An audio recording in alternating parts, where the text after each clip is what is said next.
Je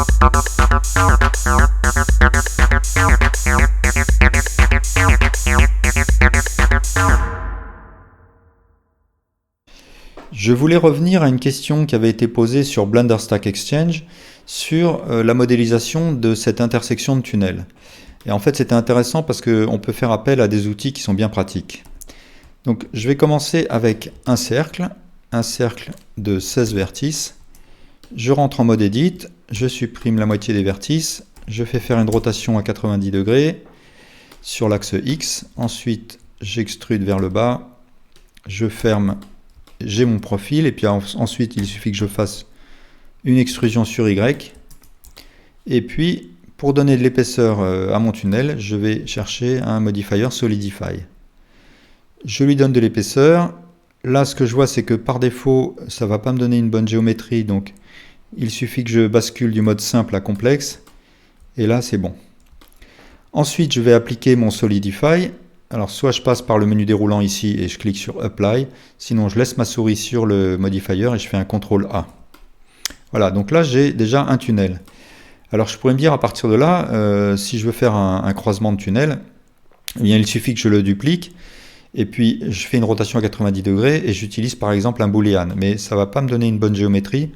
C'est pour ça que je ne vais pas passer par cette méthode-là. En fait, je vais utiliser un mirror. Donc, je vais créer un empty tout d'abord. Je sélectionne mon objet, je lui attribue le mirror, et je choisis l'empty comme mirror object. À partir de là, en fait, je vais utiliser la fonction bisect. Donc la fonction bisect, elle va me permettre de fusionner l'objet original avec sa copie mirrorée. On va voir ce que ça donne. Si je clique sur bisect, bon là il y a un problème, c'est que mon objet est du mauvais côté du mirror object, donc il suffit que je fasse un flip et je le récupère. Donc là c'est bon. Et là je vois que si je déplace mon empty, eh bien ce qui se passe c'est la fusion dont je parlais. L'objet original fusionne bien avec son image mirrorée. De quelle manière je vais m'en servir? Eh bien en fait je vais créer un coude avec ce mirror. Ce que je fais c'est que je vais faire une rotation à 45 degrés de mon empty sur l'axe Z, et du coup ça va créer un coude à 90 degrés.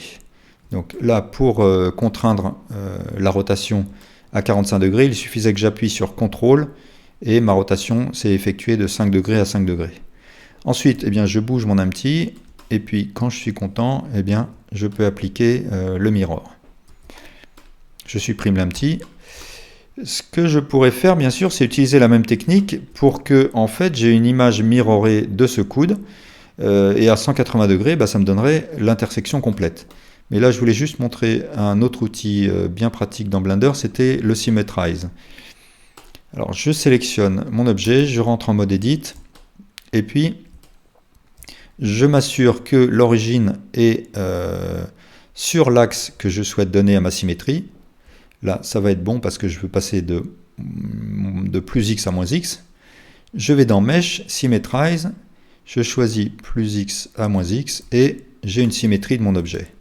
Donc là, j'ai déjà les 3/4 de mon objet. Il ne suffit plus que faire une symétrie de moins Y à plus Y.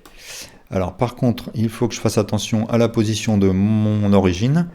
Il faut que je la mette là où je veux qu'ait lieu la symétrie. Donc je sélectionne ce vertex, je fais un Shift S, Cursor to Selected, je rentre en mode objet, je fais un clic droit, Set Origin to 3D Cursor, et j'ai changé la position de mon origine de manière à ce que la symétrie s'effectue correctement. Donc je sélectionne tout, je fais Mesh Symmetrize, et puis je choisis moins Y à plus Y, et je suis bon, j'ai mon intersection complète. Et puis, eh bien, ma topologie est correcte, je peux toujours retravailler, mais le plus dur est fait. Voilà, merci pour votre attention.